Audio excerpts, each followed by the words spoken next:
Assalamualaikum warahmatullahi taala wabarakatuh kepada seluruh sahabat-sahabat, teman-teman di luar sana.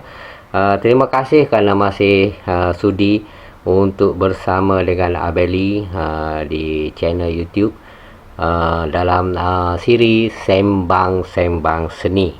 Hari ini kita nak jawab pertanyaan daripada sahabat kita, iaitu pertanyaan daripada Mi PT. Mi dah sebut Mi tengah-tengah hari ni bayar sikit ni.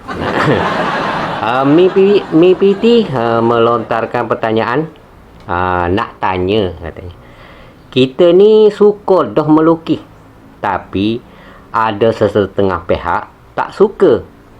Kita ada dah matlamat, tapi bila ditegur jadi sakok berasa. Jadi sakok bermakna jadi sangkuk, ataupun kalau bahasa Kelantan jadi skok sebok. Jadi hari ini kita akan ulas pertanyaan daripada Mi PT berkenaan dengan pertanyaannya, kita ni suka dah melukis tapi ada sesetengah pihak tak suka. Kita ada dah matlamat, tapi bila ditegur jadi sakok berasa. Maknanya teguran. Hari ini kita pasal teguran, sama ada teguran itu membina ataupun membinasa. Jadi kita jumpa selepas ini. Sebelum tu seperti biasa, jangan lupa untuk tekan subscribe, like, komen di channel YouTube Abeli 337. Jumpa sekejap lagi.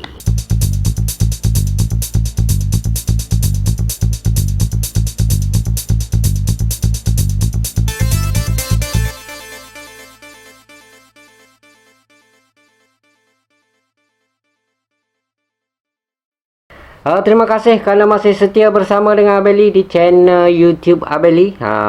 Dibuatkan khusus untuk para pelukis, sama ada yang baru nak belajar melukis atau yang sudah pun melukis. Jadi kita bincang-bincang, kita sembang-sembang seni dengan pelbagai topik. Hari ni pasal kita nak bicara pasal komen yang membina ataupun komen yang membinasa, hasil daripada pertanyaan sahabat kita Mi PT.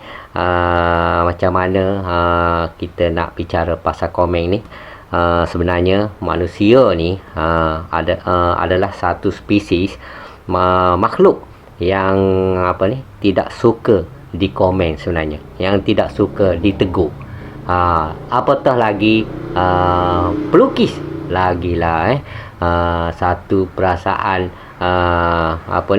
mudah terguris hati dia apabila kita menegur dengan kaedah yang tidak betul.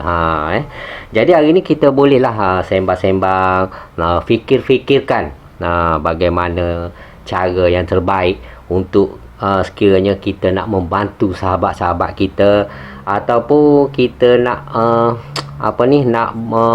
untuk memberi nasihat lah, kita kata tapi dengan kaedah yang betul. Jangan terus komen secara public, secara terbuka ataupun di depan orang ramai, kerana kaedah-kaedah komen yang sebegini adalah komen yang lebih kepada menghina dan menjatuhkan aib kepada sahabat pelukis kita. Dan hasil daripada tindakan kita itu bukan kita membina semangat sahabat, tetapi kita menjatuhkan dia sehingga sebagaimana yang Mi PT kata, sehingga sakok sehingga timbul perasaan dia seolah-olah memberontak. Jadi semangat nak melukis semakin pudar, dan ia melemahkan diri sahabat kita. Jadi kita ni nak tegur, sebaiknya sekiranya satu benda yang kita nak tegur ni adalah sesuatu yang boleh membina kerjaya sahabat kita, yang boleh membantu dia lebih baik, tapi sebaiknya secara individu. Pun ada langkah-langkah dia. Yang mana biasanya kita guna psikologi kena lebih lah. Bukan main tegur-tegur gitu. Maknanya Kalau kita nak tegur, kita puji dulu. Puji, puji, puji, puji, puji, puji, puji. 7 kali puji, sekali kita perbetulkan. Kita komen sekali, tapi kita puji 7 kali dulu. Itu pun secara berdua saja. Bagi dia tidak terasa hati, tidak terasa aib. Itu pun kalau kita ni bukan siapa-siapa, kita tak layak untuk menegur, kerana biasanya teguran ni mudah diterima sekiranya orang-orang yang menegur kita adalah di kalangan orang-orang yang kita hormati. Contoh seperti guru kita, cikgu, sipu, macam-macam lagi. Jadi kalau orang biasa-biasa ni, tambah-tambah lagi, kita melukis dikritik oleh orang yang bukan melukis, tu lagi parah.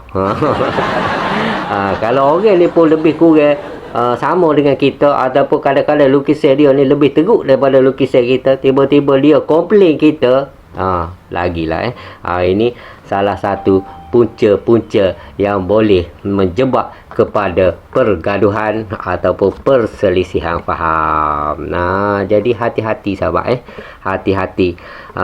Dalam teguran ni pun ada jenis-jenis yang menegur tu, yang biasanya kita perhati, dia menegur di publik ni, kadang-kadang dia nak menunjukkan kehebatan diri dia. Dia tegur kerana dia bagilah teori lah, berapa lah, gajah lah, rimah lah, nak tunjuk ilmu dia ni besar. Kalau dia tegur secara individu, orang tak tahu hebat sebenarnya ni Doloh ni. Tapi dia tegur secara publik, sebenarnya sedikit sahaja kebaikan untuk sahabat tu, besar tu kebaikan untuk diri dia. Orang lain tengok, hebatnya Cik Doloh, tingginya pelajaran Cik Doloh ni pasal melukis ni, nak belajar dengan Cik Doloh, gitu. Jadi dia bagi kat orang sebenarnya untuk diri dia sendiri. Jadi sebaiknya, kalau kita ilmu tinggi di dada, maha guru, bentara guru, tahap kayangan. Jadi kalau ada kesilapan sahabat-sahabat kita yang kita rasakan kita nak perbetulkan untuk kejayaan dia, sebaiknya kita tegur secara berhemah dan secara individu, bukan di publik, bukan di khalayak ramai. Petikan daripada seorang pelukis yang terhebat lah, pelukis yang ternama, tersohor, legend, idola, dan menjadi rujukan kepada seluruh pelukis-pelukis, Leonardo da Vinci. Bersembur nak sebut Leonardo da Vinci. Dia ada berkata, perbetulkan sahabat anda secara peribadi, tetapi pujilah dia di depan umum. Perbetulkan sahabat anda secara peribadi, tetapi pujilah dia di depan umum. Kalau duduk depan ni, kalau secara publik, bila kita tengok sahabat kita lukis ni, walaupun mata dia ni sebelah tengok kiri, sebelah tengok kanan dalam lukisan dia tu, juling ular kapok. Tapi pujilah dia. Pujilah dia. Wow, hebat. Wow, menarik. Wow. Wow. Pujilah dia. Itu secara harapan.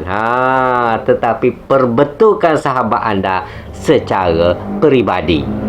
Itu yang terbaik. Tu bukan beli kata tu Leonardo da Vinci.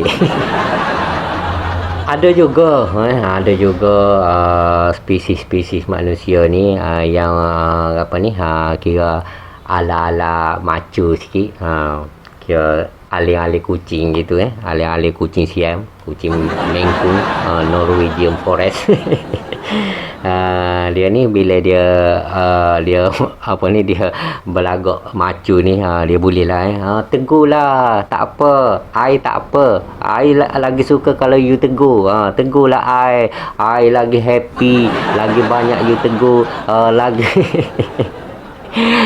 tu sebenarnya ala-ala macu dalam hati. Allah, kalau kita kata Allah teruknya lukis awak dalam hati dia ni ya. Tapi kalau ada yang berkata gitu I tak apa, saya tak apa, saya memang terbuka untuk awak tegur. Dalam hati Abeli kata pelawak. Bagaimana yang dikatakan teguran membina? Teguran ni dia ada dua, satu membina dan satu membinasa. Tadi kita dah share lah lebih-lebih kurang secara kapung kita pasal teguran yang boleh membinasakan sahabat kita. Bila kita tegur dia jadi down, sakok.